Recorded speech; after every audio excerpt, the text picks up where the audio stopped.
24-এর ওইটা বলছিলাম যে 24-এর পট পরিবর্তনের পরে একজন ডেপুটি গভর্নর যখন বাংলাদেশের মানে তার পদ ছেড়ে চলে যায়, তাকে যখন একটা সবচেয়ে গুরুত্বপূর্ণ ব্যাংকের দায়িত্ব দেওয়া হয়, সেটা কতখানি যৌক্তিক? এখন ব্যাংক নিয়ে একটা সুন্দর একটা কৌতুক আছে, যে সেটা হচ্ছে কি আগে ব্যাংক ডাকাতরা হচ্ছে কি ব্যাংকে গিয়ে ডাকাতি করতো। তো ব্যাংক ডাকাতরা হচ্ছে তারপর সিদ্ধান্ত নিল যেতে কষ্ট করে ব্যাংকে যায় ডাকাতি করার কোনো দরকার নেই, আমরা নিজেরা একটা ব্যাংক তৈরি করবো, তারপর মানুষজন টাকা রাখবে, তারপর টাকাটা মেরে দিব। একটা ব্যাংকিং নিয়ে একটা খুব সুন্দর একটা কৌতুক আছে। এবং ব্যাংকিং ডাকাতির ইতিহাসে সবচেয়ে বড় মানে হুলস্থুল কাণ্ড ঘটনা হচ্ছে 1976 সালে 19 জুলাই ফ্রান্সের নিস শহরে ঘটে। এটা অ্যালবার্ট স্প্যাজুরিও। তো সেখানে সে ব্যাংকের মানে যে পাইপলাইন থেকে 8 মিটার নিচে গিয়ে তখন ব্যাংক বল টল চুরি করলো, স্বর্ণ চুরি করলো। এবং সেখানে আসার পর একটা জিনিস লিখে দিল যে no weapons, no violence, no hate. এটা খুব আলোচিত ঘটনা ঘটলো আর কি।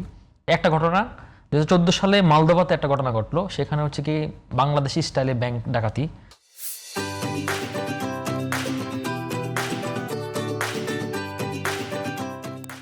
এবং সেখানে যে একজন অলিগার্ক সরকার মানে ওনাকে বলা হয় যে মালদোভার অ্যাসালম।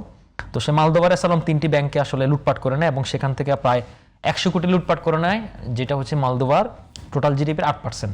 এবং পরবর্তী মালদোভা সরকার সেটিকে 87 কোটি টাকা দিয়ে এটাকে ব্যালেন্স করে আর কি। আর আরেকটি ঘটনা ঘটলো, সেটা হচ্ছে কি ইউক্রেনে 2016 সালে ইউক্রেনের আরেকজন অলিগার্ক, ওর নাম হচ্ছে ইগর কোলোময়স্কি।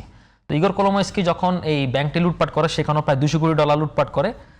লুটপাট করার পরে 2020 সালে, আমি ঘটনাগুলো কেন বলছি পরে বলতেছি, 2020 সালে তখন হচ্ছে কি আপনার ওদের ব্যাংক একটা আইন পাশ করে, ব্যাংক রেজুলেশন আইন সংসদে। সেটি হচ্ছে কি যারা ব্যাংক মালিক ছিল সারা, তাদের বিরুদ্ধে যদি কোনো অভিযোগ থাকে, সেই অভিযোগ যদি কোনো সরকার রাষ্ট্রায়ত্ত প্রতিষ্ঠান করে, জাতীয়করণ করে কিংবা অর্থ উদ্ধার করে, পরবর্তী সময়ে সে ক্ষতিপূরণ পাবে, কিন্তু কখনো ব্যাংকের মালিকানা ফেরত পাবে না।